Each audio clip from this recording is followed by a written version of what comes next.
Queremos darte gracias porque nos permites, a través de la tecnología, seguir reuniéndonos y seguir estudiando este libro de Primera de Reyes, capítulos 9 y 10. Qué bueno es, Señor, saber que tú nos escuchas. Qué bueno es que como iglesia podemos sentarnos un rato para estudiar tu palabra y dejar que seas tú quien nos hables a todos. Bendice ese tiempo junto, háblanos mientras estudiamos la vida de Salomón en los capítulos 9 y 10 de Primera de Reyes. En el nombre de Jesús oramos, amén y amén. Como ustedes sabrán, nuestra iglesia Calvary Chapel se caracteriza por estudio expositivo de la Biblia y barremos libros de la Biblia. Así que habíamos pasado desde Josué, Jueces, Ruth, Primera, Segunda y Samuel, y ahora estamos en Primera de Reyes. Así que estamos viajando por los libros históricos. Cuando llegamos al capítulo 9, permítanme leerles los primeros 9 versículos. Primera de Reyes 9, versículos del 1 al 9. Para aquellos de ustedes que se están conectando, yo utilizo la versión de la Biblia que se llama Reina Valera Contemporánea.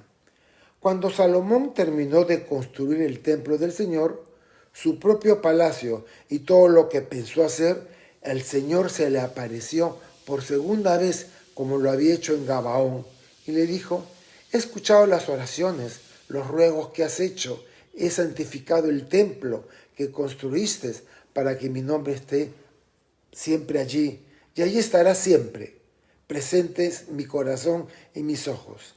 Si te conduces como tu padre David, que me honró de todo corazón y fue justo, cumples con todo lo que te he mandado, obedeces mis estatutos y decretos, afirmaré tu reinado sobre mi pueblo Israel, porque así lo prometí a tu padre. Le dije: nunca te faltará un descendiente en el trono de Israel.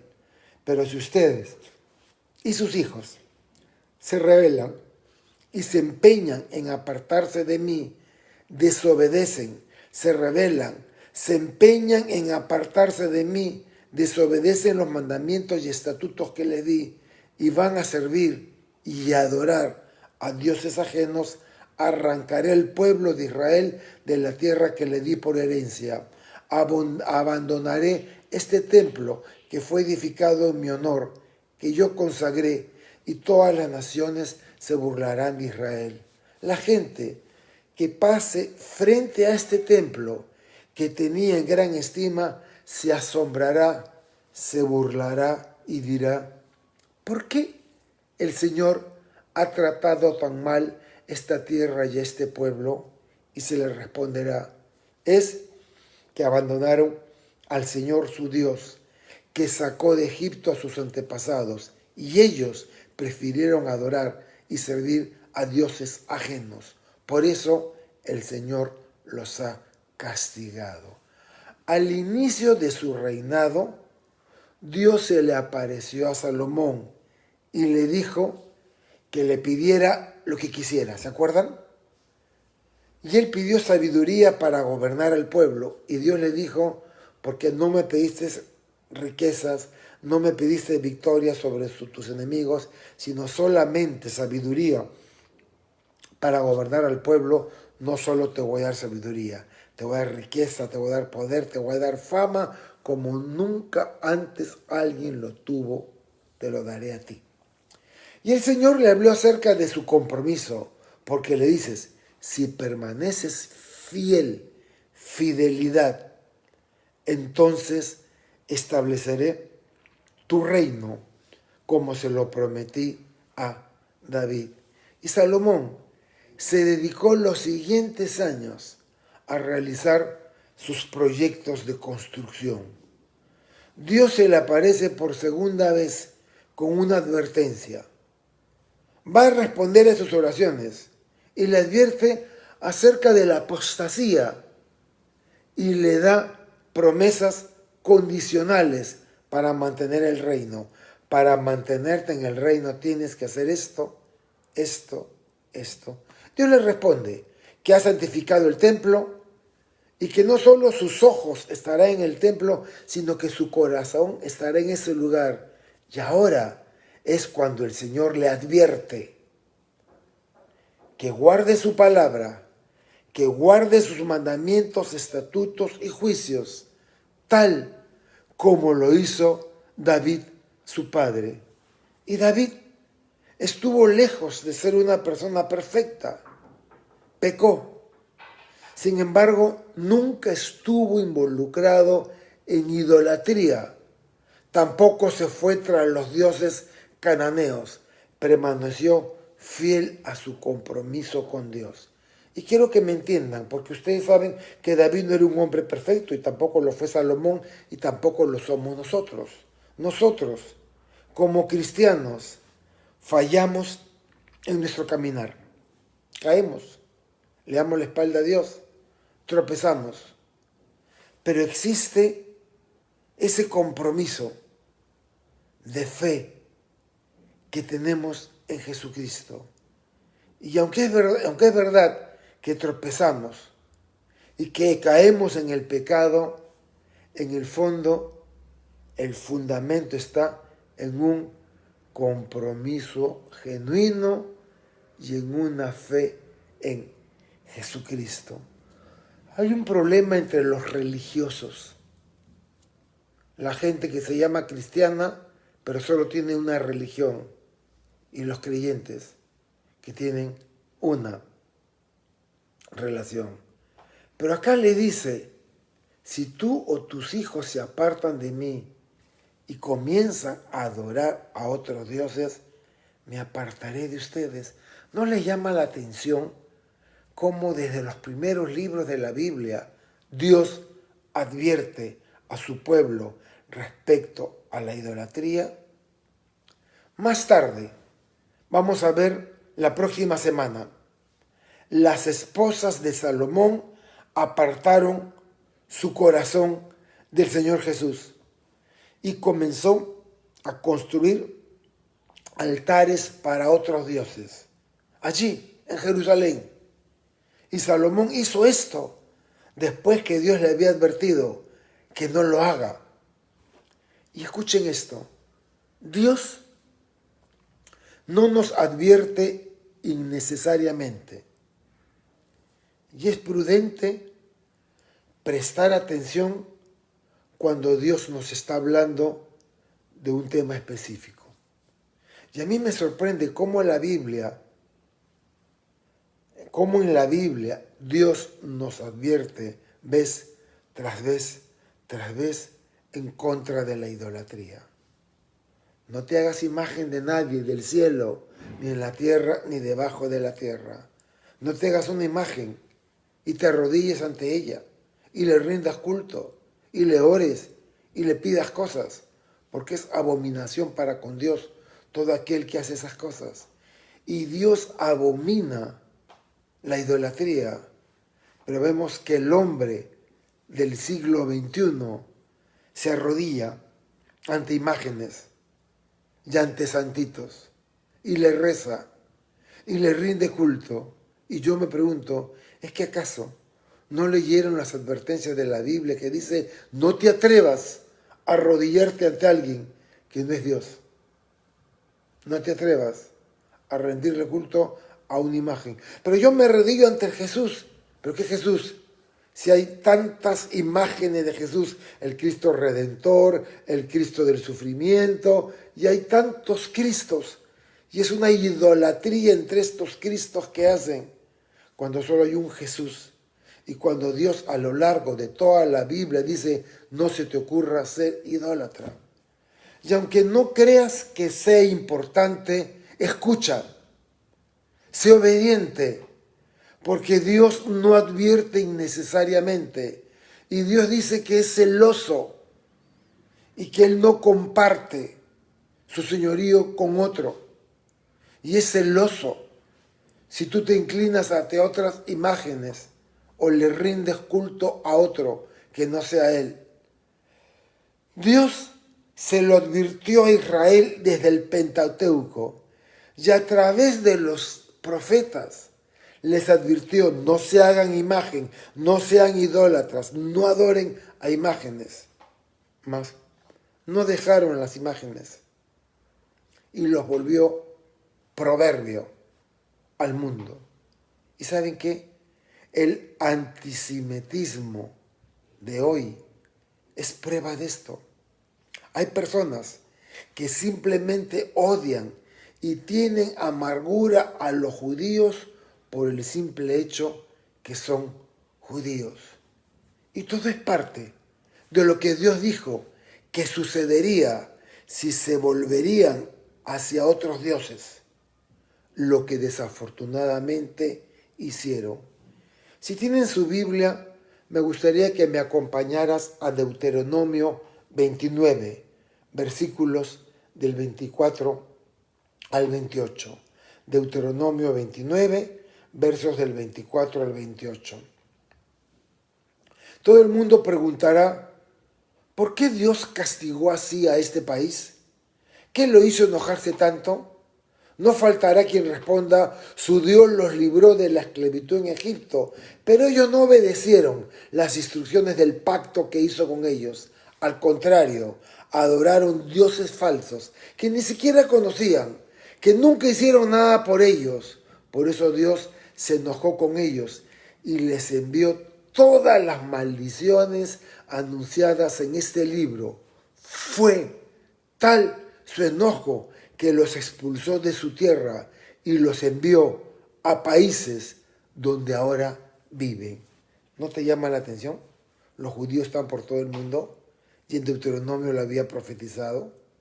Si te inclinas ante Mamón y haces del dinero tu Dios, harás que Dios te abomine. ¿No es interesante ver cómo culpamos a Dios por cada desgracia que nos ocurre? A pesar de que le hemos dado la espalda, nos apartamos de Él y anduvimos según los deseos de nuestra carne. Cuando ocurre una tragedia decimos: ¿por qué Dios permitió que esto sucediera? ¿Cómo un Dios de amor puede hacer esto? Pues Dios dijo: cuando vean este hermoso templo destruido, dirán: ¿por qué lo permitió Dios? Y la respuesta es: porque le dieron la espalda, adoraban y servían a otros dioses. Versículos del 10 al 14. 20 años después que Salomón construyó el templo del Señor y su palacio real, para los que el rey Hiram de Tiro le entregó mucha madera de cedro y de ciprés y todo el oro que quiso, el rey Salomón le regaló a Hiram en agradecimiento 20 ciudades de Galilea. Hiram salió entonces de Tiro para ver las ciudades que le había regalado, pero cuando las vio no le gustaron. Así que le dijo a Salomón: hermano, ¿por qué me has dado estas ciudades tan feas? Y les puso por nombre tierras de Kabul, que es el nombre que hasta ahí conservan, que significan ciudades feas, desoladas. Hiram había enviado a Salomón 3.960 kilos de oro. Noten que Kabul significa desolado, que no me gusta. Es el nombre de la capital de Afganistán, Kabul, desolada. Ok. La relación entre Salomón e Hiram era sólida. Hiram era rey de Fenicia, Salomón es rey de Israel. Tenían buena relación. Habían trabajado hombro a hombro en todos los proyectos de construcción que tuvo el rey Salomón. Y en agradecimiento Salomón le regala 20 villas o pueblos pequeños del norte de Galilea.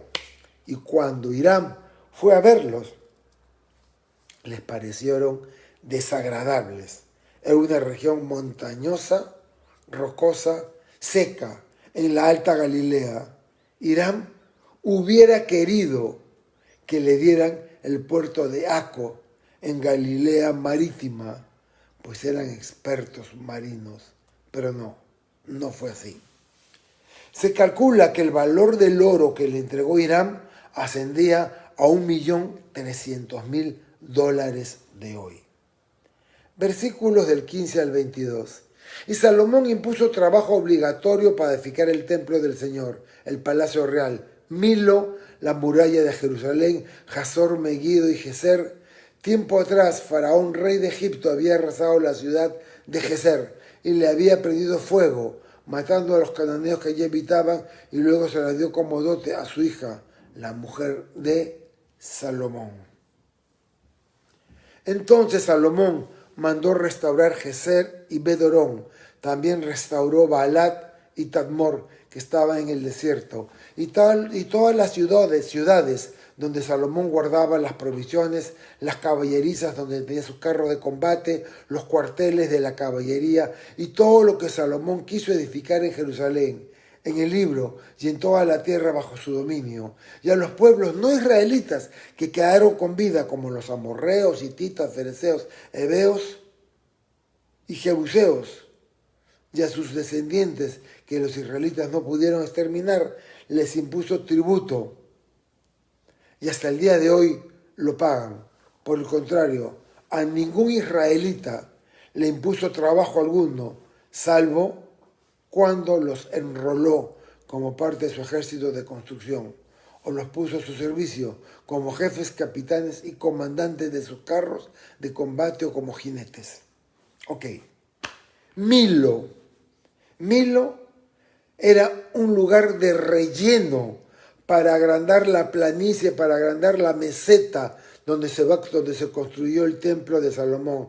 Así que la meseta era corta, así que se hizo un relleno para que quedara como una mesa, como una meseta. Y ahí se construyó el templo con sus atrios o patios. Fortificó las ciudades de entrada en las fronteras para darle seguridad de los ataques de vándalos o enemigos. Restauró y fortificó la ciudad de Geser, la cual los egipcios habían quitado de los filisteos, y en el sur del país, y se la entregaron a la hija de Faraón, que era esposa de Salomón, como dote. Salomón también construyó ciudades de almacenamiento, tal como lo hiciera José en Egipto. Y estableció un impuesto a los cananeos que quedaron en la tierra. Pero los hijos de Israel fueron sus hombres de guerra, sus príncipes, sus trabajadores, sus capitanes, jefes de carro y su gente de a caballo. No puso ningún tributo sobre los hijos de Israel. Versículos del 23 al 28. Y en total los hombres que Salomón nombró jefes y capataces de la obra de construcción fue de 550, los cuales supervisaban la gente que trabajaba en la construcción. Y la hija de Faraón salió de la ciudad de David y se fue al palacio que Salomón había mandado construir para ella. Y Salomón mandó edificar Milo. 3 veces al día Salomón ofrecía holocaustos, ofrendas de reconciliación sobre el altar de bronce que mandó construir en el templo en honor al Señor. Y después de que el templo quedó terminado, Salomón quemaba allí el incienso al Señor. En Esión Geber, puerto, que está cerca de Elat, a orillas del Mar Rojo, en territorios de Edom, Salomón mandó construir naves, y en esas naves Hiram envió a sus oficiales, marinos experimentados, juntos a los oficiales de Salomón.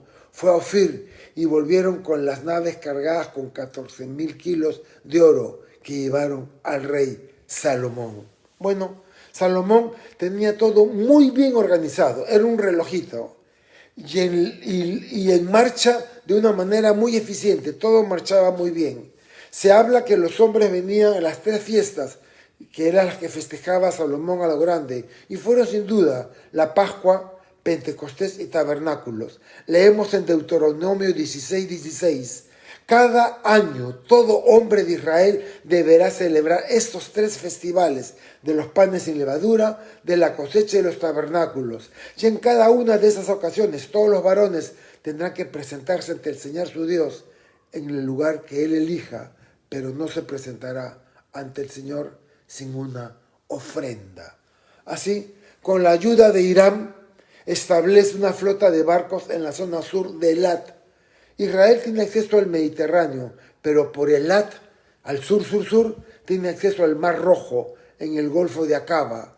y esto le permitió ir hasta Arabia Saudita, Yemen, Omán, la India, Etiopía, donde comerció y volvieron cargados de riquezas. Capítulo 10. Cuando la reina de Sabá oyó hablar de la fama del rey Salomón, que honraba el nombre del Señor, quiso verlo y ponerlo a prueba con preguntas difíciles. Llegó a Jerusalén acompañada de un gran séquito. Llevaba camellos cargados con especias, oro en abundancia y piedras preciosas. Y al llegar a la presencia de Salomón, le hizo toda clase de preguntas. Y Salomón las respondió una a una. No hubo nada para lo cual Salomón no tuviera respuesta. Al ver la reina de Sabá cuán sabio era Salomón, el templo que había edificado, al probar los manjares de su mesa, examinar las habitaciones de sus oficiales, la calidad de las vestiduras que llevaban los sirvientes responsables de los manjares y los holocaustos que se ofrecían en el templo del Señor, se quedó asombrada. Entonces le dijo al rey: he visto que es verdad todo lo que escuché en mi país acerca de ti y de tu sabiduría. No lo creía, por eso vine a comprobarlo por mí misma. Lo que me contaron no es ni la mitad de lo que yo he visto con mis ojos.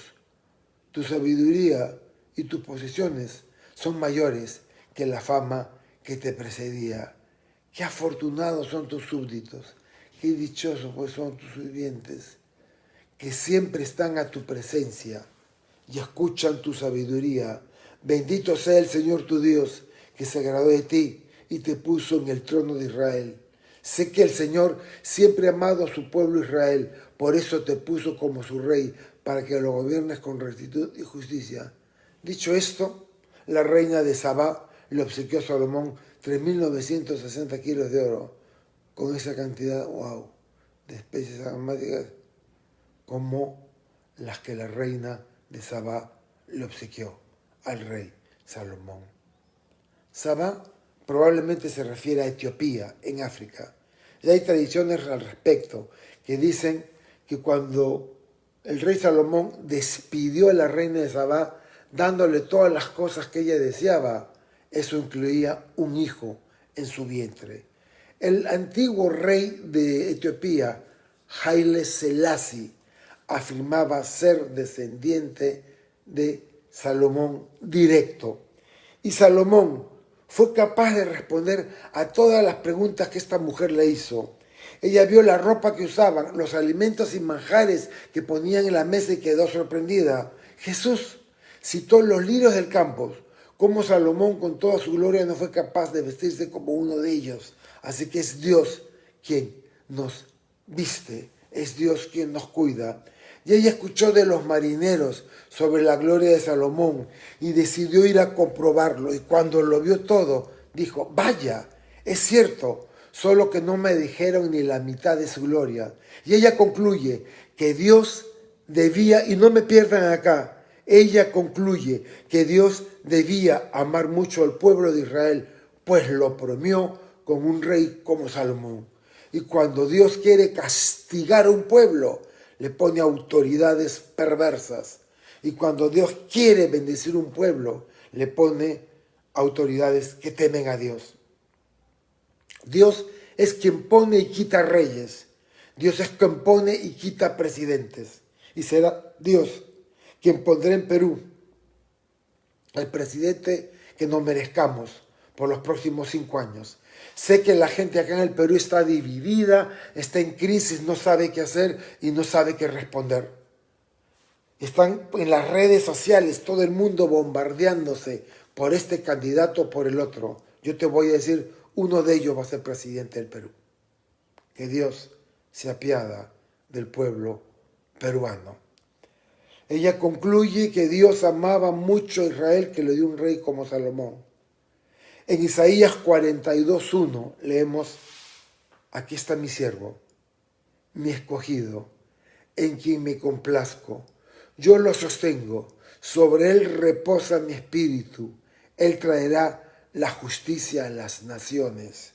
Y la reina, antes de partir, le entrega a Salomón regalos generosos. Versículos del 11 al 13. También la flota de Hiram, que había llevado oro de Ofir, llegó con mucha madera de sándalo y más piedras preciosas. Con la madera de sándalo, Salomón mandó hacer las barandillas para el templo del Señor, para el palacio real, y además mandó fabricar arpas y salterios para los cantores. Nunca hubo en Israel tal cantidad de madera de sándalo, ni se ha vuelto a ver. Cuando la tierra del Señor, cuando la reina de Saba regresó a su país con todo su séquito, el rey Salomón le dio cuanto ella quiso y pidió, además de lo que ya le había dado. Trajeron una madera muy especial, la madera de sándalo, ideal para fabricar instrumentos musicales. Y finalmente, la reina regresa a Sabá, Finalmente la reina regresó a Sabá dando testimonio de la gloria y la bendición de Dios en la vida del rey Salomón. Y dime, ¿la gente puede ver a Dios en tu vida? La gente puede decir, wow, Lucho y Nori son siervos del Señor, aman al Señor. ¿Da testimonio en nuestra vida de una relación con Dios? Pregúntate si tu vida da testimonio de Él. Versículos del 14 al 22. La renta que Salomón recibía anualmente era de 22.000 kilos de oro, sin contar los tributos de los mercaderes, de las especies, de los reyes de Arabia y los gobernadores del país. Además, el rey Salomón mandó forjar 200 escudos grandes bañados en oro, y en cada escudo se empleó 6 kilos de oro. También mandó forjar 300 escudos más pequeños, bañados en oro, que colocó en el palacio conocido como Bosque del Líbano. Y en cada uno se emplearon 1 kilo cubierto de oro más refinado. El trono estaba 6 escalones. El trono tenía 6 escalones. El respaldo era redondo, con brazos laterales, junto a los cuales había 2 leones. En los 6 escalones había 12 leones, puestos el uno frente al otro, uno en cada escalón. En ningún otro reino conocido hubo un trono tan suntuosa.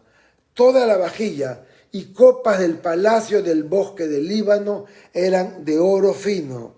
De plata no había nada, porque en los días de Salomón la plata no era apreciada. Y como el rey Salomón tenía una flota de naves de Tarsis junto con la flota de Irán, una vez cada 3 años llegaban las naves de Tarsis, cargadas con oro, plata, marfil, monos, pavos reales, etcétera, etcétera. Es el momento de hacer los acabados y adornar los edificios con escudos de oro y otros ornamentos. El trono de marfil era majestuoso. Dice que era completamente de marfil y enchapado en oro. Dice que no se ha visto ningún otro trono que supere en grandeza y en belleza el trono de Salomón. Y los barcos de Salomón surcaron tanto el Mediterráneo como el Mar Rojo, llevándolo desde España hasta África y la India. Salomón comerció, trajeron animales exóticos, especias, seda, perfumes, etc., etc., etc. Versículos del 23 al 29. Las riquezas y la sabiduría de Salomón excedían a las de todos los reyes de la tierra, y muchos procuraban ver al rey Salomón para escuchar de sus labios la sabiduría que el Señor le había dado, y cada año le llevaban valiosos presentes, alhajas de oro, de plata, vestiduras finas, armas, especies aromáticas, caballos y mulos. Y Salomón llegó a reunir 1.400 carros de guerra, 12.000 jinetes. Los caballos estaban en los cuarteles destinados a ellos, también al cuidado de la Guardia Real en Jerusalén.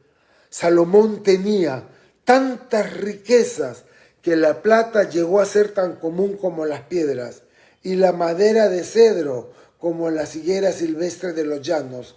Los mercaderes de Salomón compraban en Egipto caballos y telas finas. Los carros que salían de Egipto costaban 600 monedas de plata. los caballos 150, así eran vendidos a los reyes hititas y sirios. Bueno, ¿qué ocurrió? Sabemos que el rey Salomón excedió a todos los reyes de la tierra en sabiduría y en sus riquezas. Pero en el texto de acá, noten que la sabiduría no va primero. Primero va las riquezas y la sabiduría. Es decir, la sabiduría se volvió secundaria. Ahora fue a Dios quien le dijo que quería sabiduría por encima de todo. Pero vemos el giro que dio Salomón.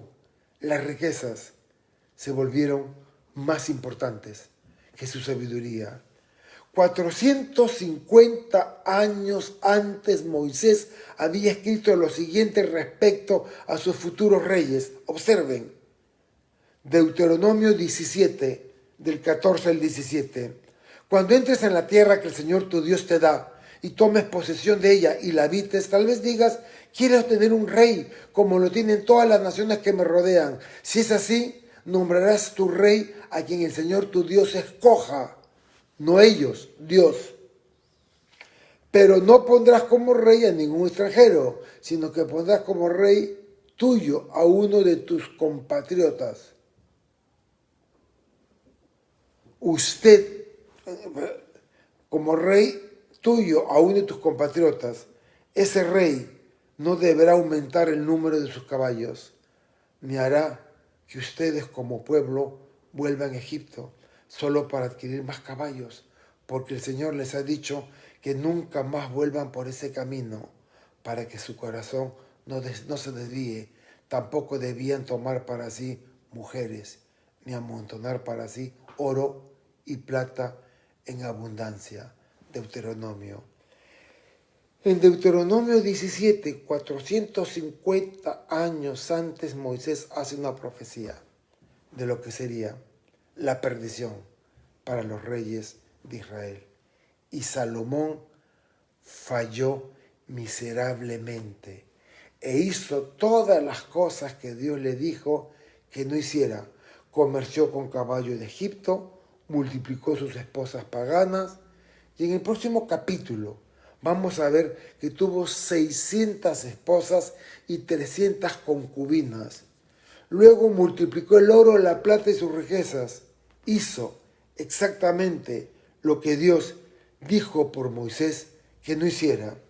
Y hay una extraña perversidad en el corazón del hombre que de alguna manera siente que puede arreglárselas con la desobediencia, que la palabra de Dios no se aplica para él en su situación.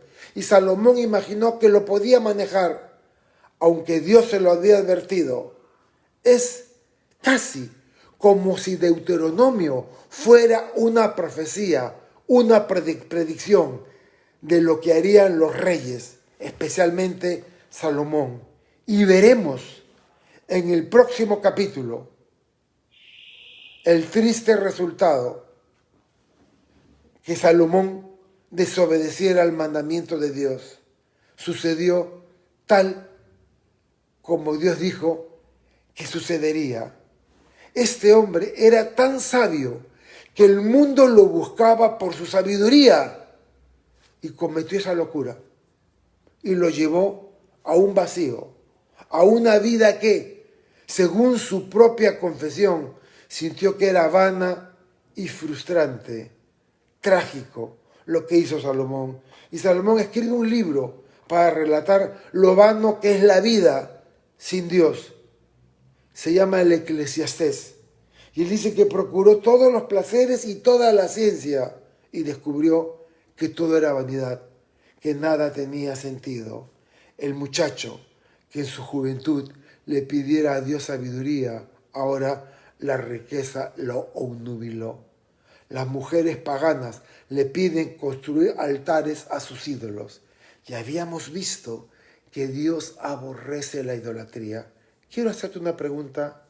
¿Tienes imágenes en tu casa? ¿Y por qué las tienes?